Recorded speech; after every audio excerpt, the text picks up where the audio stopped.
Dobro večer ljudi.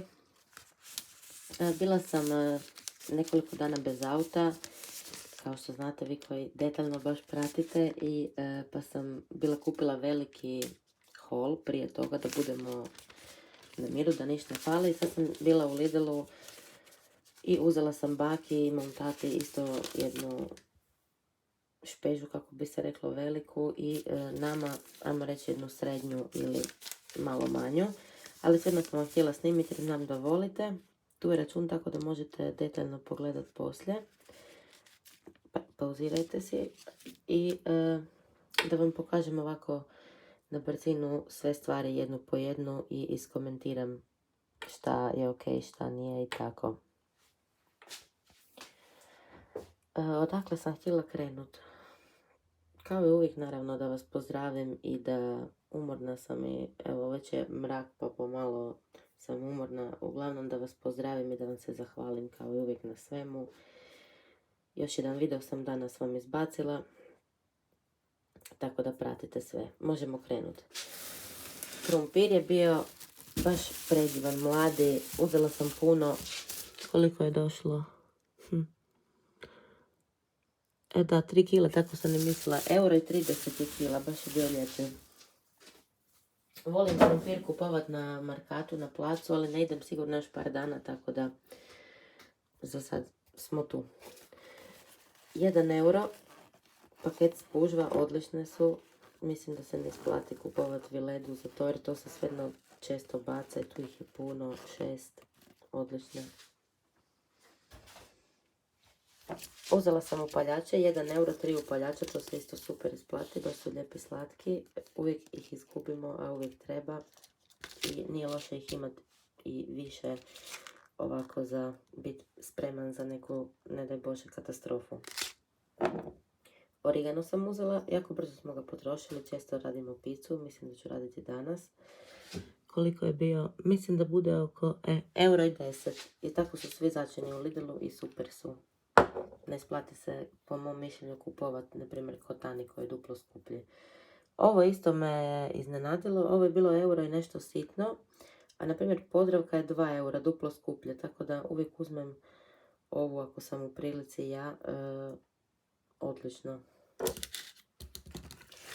Dragi je rekao da mu ne moram kupovati samo Rio Mare tunu, neka probam kupiti neku drugu da vidimo kakve su, pa sam uzela ovu. Nije puno jeftinije od Rio Mare, 3 eura, 3 tune. Ja u životu nikad nisam probala tunu, niti drugu ribu, niti ne namjeravam, ali znači vam reći kakva je, kad on isproba. Šampinjone sam nešto bila zaledila, zato jer ih volim kupiti kad su na akciji i danas, nažalost, sam ih morala platiti punu cijenu, 1,85 eura za pola kila. To je dosta skupo, znaju biti na dobroj akciji. I onda kupim pa zaledim, ali sve smo istrošili, pa sam uzela i možda ću napraviti baš danas picu, ćemo vidjeti. Kad smo kod pice, znate da sam uvijek kupovala onu mozzarelu ribanu za picu, međutim ono je preskupo i skužila sam da mi je bolje kupiti ovo. Ovo je ovaj komad, znači 250 grama, 2,20 eura. A na primjer, ona mozzarella je skuplja i traje mi samo jedan put. Ovo mi traje više i bolje mi, ali moram sama naribat.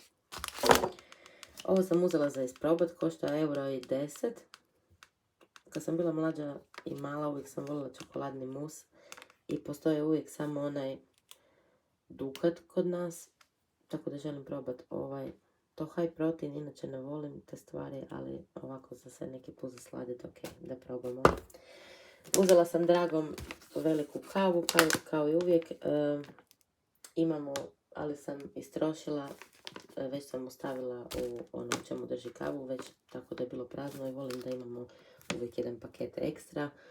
Ona je skupa, nije mi na ovom računu, zato sam pogriješila, išla mi na račun od bake, ali dosta je skupa, oko 5-6 eura. Ali on kaže da ta je najbolja tu kod nas. To mislim da je pola kila, ne, 400 grama.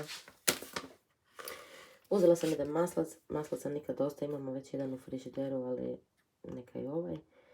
Ova je jeftinija verzija, još imaju jednu, okus si zavičaja. Ovi jeftinije malo, onako par kuna. Uzela sam 2 pasate. Ove su malo skuplje od neke druge koje imaju u ponudi, možda par kuna, ali isplati se, te su puno bolje od svih drugih, baš su guste i odlične. 1 euro je nešto sitno po komadu. Uzela sam 3 pelati, ovo su jako dobri pelati za tu cijenu. Inače, jako je teško naći jeftine dobre pelate, ovi su ok, ne znam da li su mi na ovom računu ili smo pogriješili, nisam sigurna. Uglavnom budu nešto ispod eura. Ovo smo dobili besplatno na kupon, inače košta 2 eura. Uzela sam i onda to ćemo staviti kao poklon nekome, naprimjer sad za Uskrs ili nešto, jer mi ne koristimo mirisa u kući. Ali baš je lijepo. Ovo je bilo na akciji pa sam uzela samo euro i nešto sitno. Ne volimo inače prerazvano meso, ali neki put bude frka, treba pojesti neki sendvič, naprimjer dok moj zaručnik radi nešto u vrtu ili bilo šta tako i tako nek se nađe. 2 eura sok, ali ljudi, to je jedini sok koji bi ja preporučila da kupite, na primjer u Lidlu, jer je 100% apple juice, nema šećera, nema dodatnog ničeg i odličan je. I dosta traje onako, jer je dosta zasitan. Uzela sam jedan poriluk, samo jedan. I uzela sam kruh, čisto da mogu isto tako za hitne intervencije porezati i staviti u škrinju, jer ne znam kako bi bilo domaći kruh staviti u škrinju, to nisam nikad probala. To ću, na primjer, za 2-3 sendviča ovako staviti u škrinju, nek se nađe. Ljudi, to je to, kako sam rekla, haul je malo kraći i malo manji, ali svejedno vam želim snimiti jer znam da vi volite gledat i da vi svejedno u tome uživate. Puno puta tako idem, na primjer, u shopping pa kupim nešto manje, nije, na primjer, ogroman haul, pa se razmislim da li da snimim ili ne. Onda se sjetim svih vaših slatkih, najdražih komentarića da neka vam uvijek snimim i pokažem. Ako opet tako razmišljate, pišite mi naravno u komentare i pišite mi kakve su cijene kod vas. Pogotovo me zanima, na primjer, za pelati, da mi pišete da li ima kakvih dobrih pelati kod vas i neke dobre preporuke za kavu, za mog dragog. I tako, pišite mi uglavnom sve što vas zanima. Vidimo se brzo, zato jer, kako sam rekla, snimila sam vam dosta materijala i još danas popodne sam vam snimila jedno čišćenje, ovako posebno, konkretno. Tako da vidimo se sad često i ostanite mi dobri, slatki, zdravi i nasmijani. Voli vas Erika najviše i bye bye. Laku noć. Vrijeme nam je još uvijek vlažno i nikakvo i tužno. To je najgore kad nije ni sunce, ni kiša, ni ništa, nego samo ovako sve stalo i trulo i tlak je drugčiji. Ali ok, kao uvijek preživit ćemo.